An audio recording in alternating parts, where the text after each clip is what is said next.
Hello, I'm Melanie Teagarden of Althea Soaps and Herbals. I'm also the resident soap enthusiast at Countryside Network. Today I'm making jewelweed soap to help get ready for poison ivy season. Jewelweed, or spotted touch-me-not, is a common plant often found growing near running water. It also likes the same habitat as poison ivy, and the two can often be found growing together. Before I make the soap, I'll be making an oil infusion with fresh jewelweed. Instructions are included for that as well. Soap is a wash-off product, and as such, not many nutrients from soap are absorbed into the skin. But the objective of jewelweed soap is to cut through the poison ivy oils and replace them with soothing jewelweed infused oils to soothe irritation. Jewelweed soap does a great job of this. One thing I learned while making jewelweed soap is that the jewelweed will cause heating and acceleration of the soap recipe. For this reason, I recommend that you blend your lye with ice cubes to reduce the temperature as much as possible, use room temperature oils, and also put your soap immediately into the freezer as soon as it's into the mold. With these precautions, your soap should come out just lovely. This is Melanie Teagarden for Countryside Network. Thank you so much for watching this video, and I hope you'll enjoy it.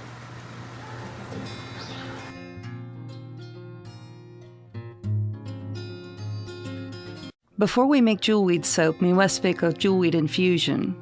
For this recipe, I steeped 3 cups of fresh chopped jewelweed in 3 cups of olive oil overnight in a low crock pot. Then I strained out the plant matter and allowed the oil to cool completely before using. Use in place of regular olive oil in your soap recipe. Now it's time to make soap. First, add 12.15 ounces water to a heat-safe, non-reactive container, such as a number 1 or number 2 plastic one.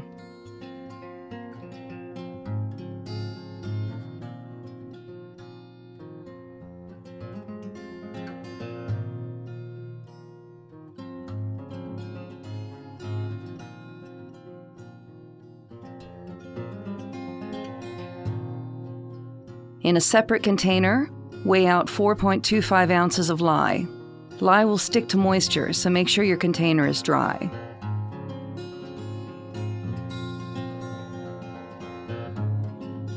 Always pour lye into water, never water into lye.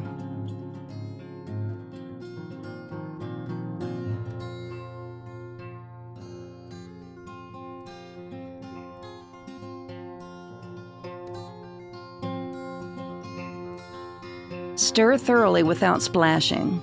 Be sure to always mix lye in a well-ventilated area and be careful to avoid inhaling the caustic steam.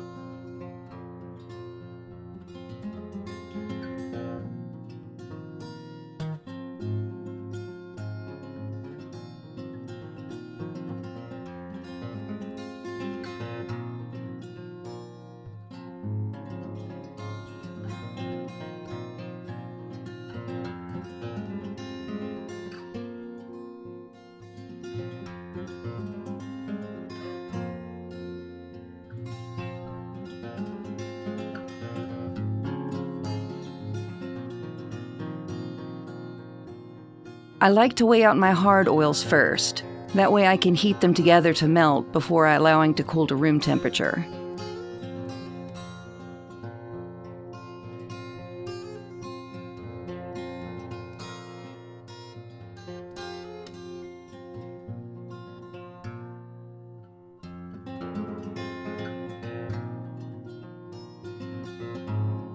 Add 6.4 ounces of palm oil, followed by 8 ounces of coconut oil. Heat in short bursts in the microwave just until melted. Allow time for the oils to cool.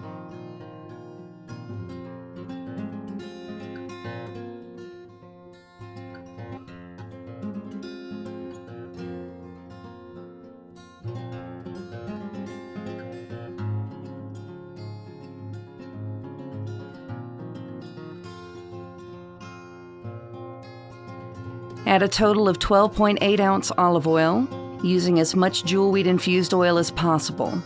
Make up the weight with plain olive oil if needed.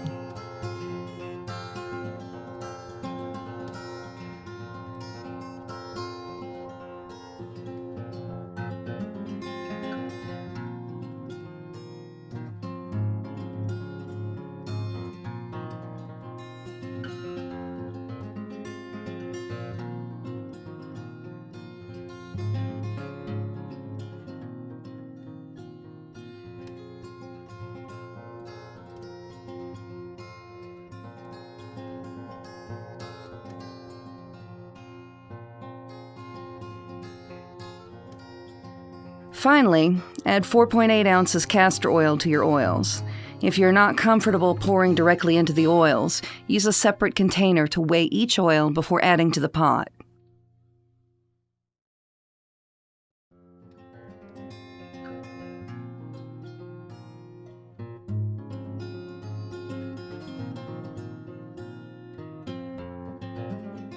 Optional, but nice to have, is 2 tablespoons of finely ground jewelweed leaves to add texture to the soap.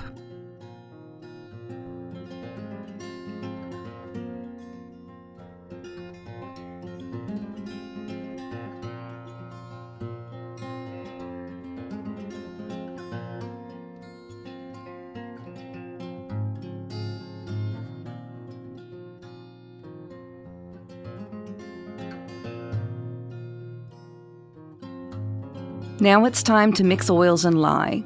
Again, pour the lye into the oils, not the other way around.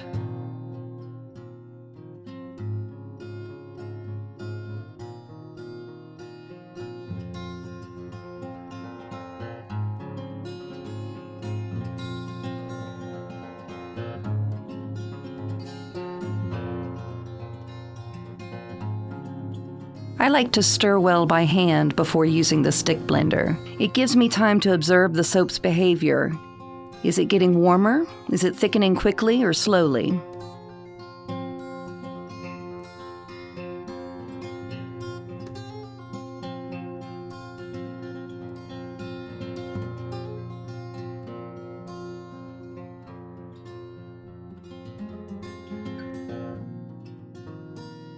Tap the stick blender on the bottom a few times to release air bubbles from the stick blender's head.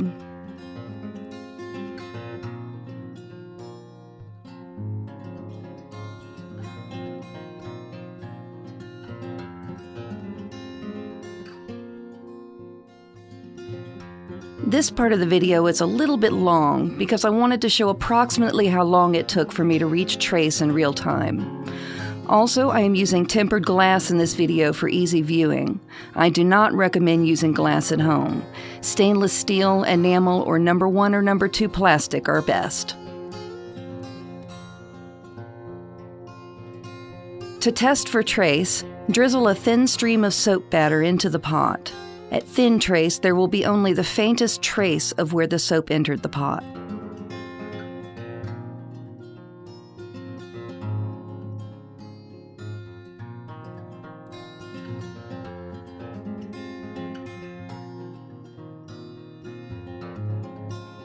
Now that the soap has reached thin trace, I am adding the essential oils, in this case tea tree and peppermint.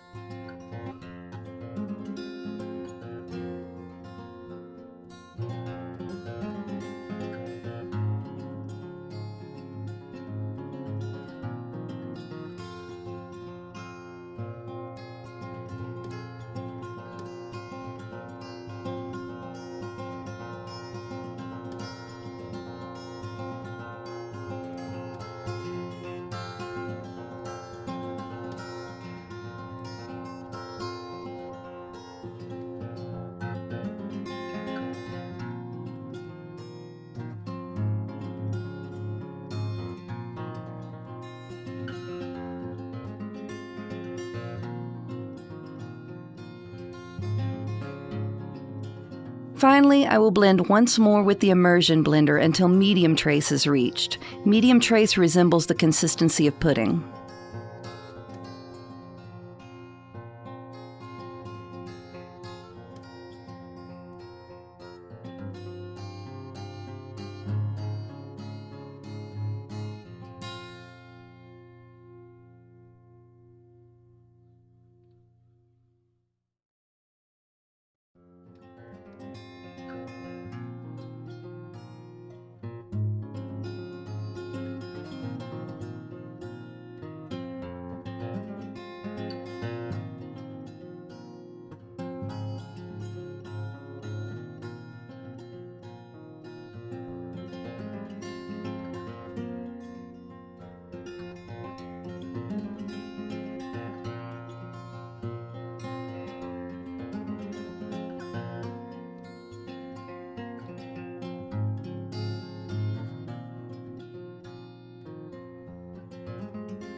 Now it has been 24 hours since I made my soap, and I have just removed it from the freezer.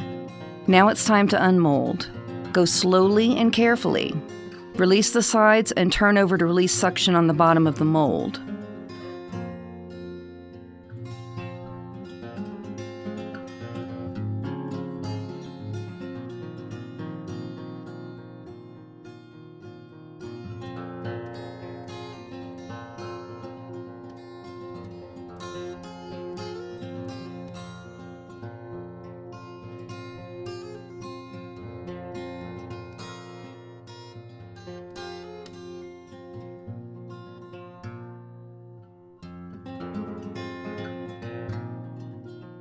Place the frozen soap on a paper towel or waxed paper and allow several hours for thawing and drying the exterior surfaces before cutting.